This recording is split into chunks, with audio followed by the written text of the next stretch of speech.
Em primeiro lugar, eu tenho que agradecer ao Tribunal de Justiça de Rondônia, principalmente na pessoa do próprio presidente, mas também do Marcos Alaor, que, junto com o Johnny Clemens, possibilitaram essa minha vinda, né, autorizada, é claro, pelo meu tribunal, pelo meu presidente, o desembargador Milton Fernandes.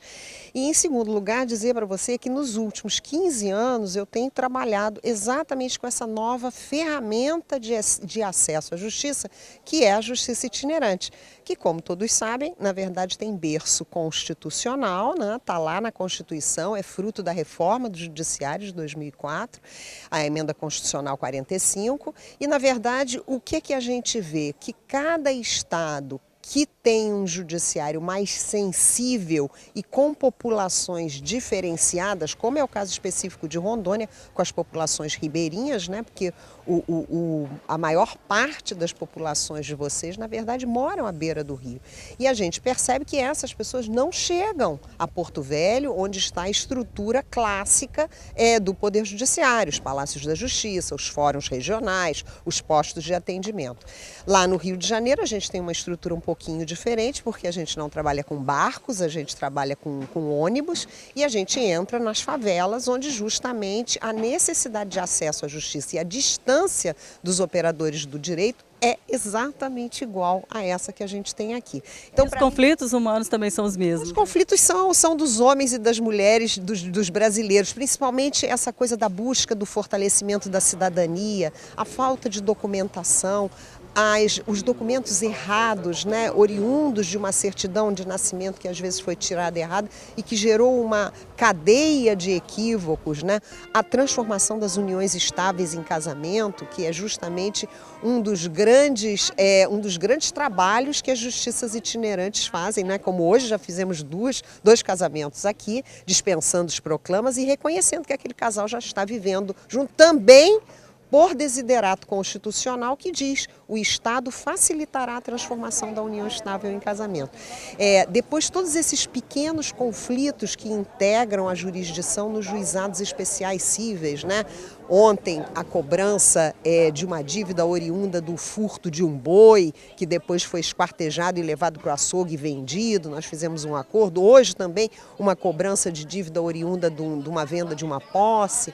Então, todas essas questões, se eventualmente o juiz não se faz presente, se o judiciário não toma as rédeas desses conflitos e dessas necessidades humanas de cidadania, alguém vai fazer isso por ele.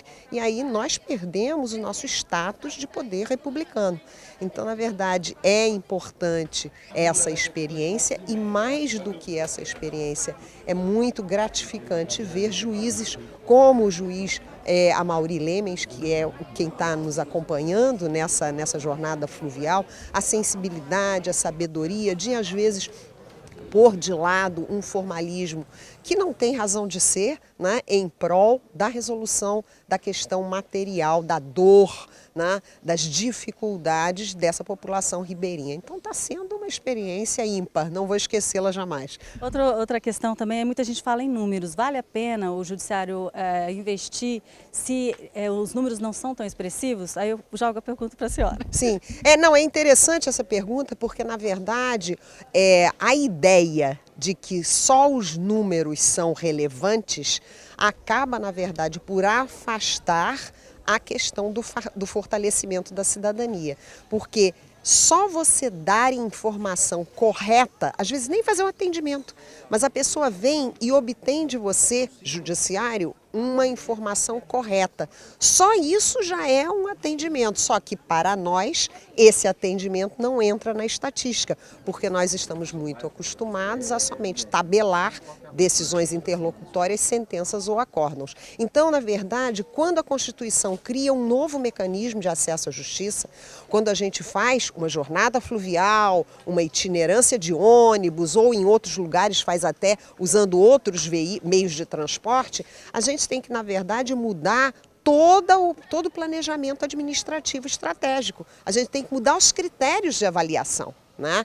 Então, assim, não é que seja uma política pública do judiciário gratuita, não é. Ela tem custo. mas como as outras coisas que nós fazemos tem custo também. Construir fóruns modernos, espelhados, etc., também tem custo. Por que a gente faz isso? Para prestar um serviço melhor para aqueles que chegam aos Palácios da Justiça. Então, para aqueles que não chegam aos Palácios da Justiça, a gente também tem que fazer um investimento em barcos, ônibus, etc., como eu disse, e ao mesmo tempo mudar os critérios de avaliação.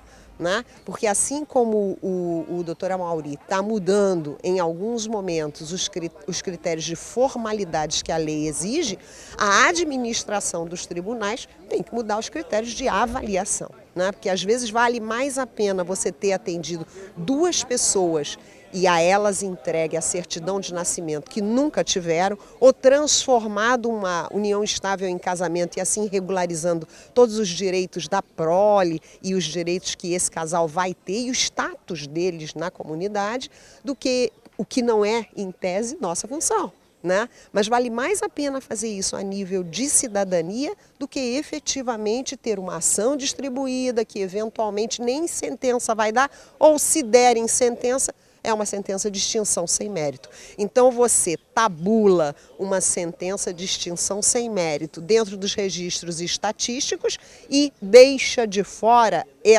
essa transformação de união estável em casamento? Não.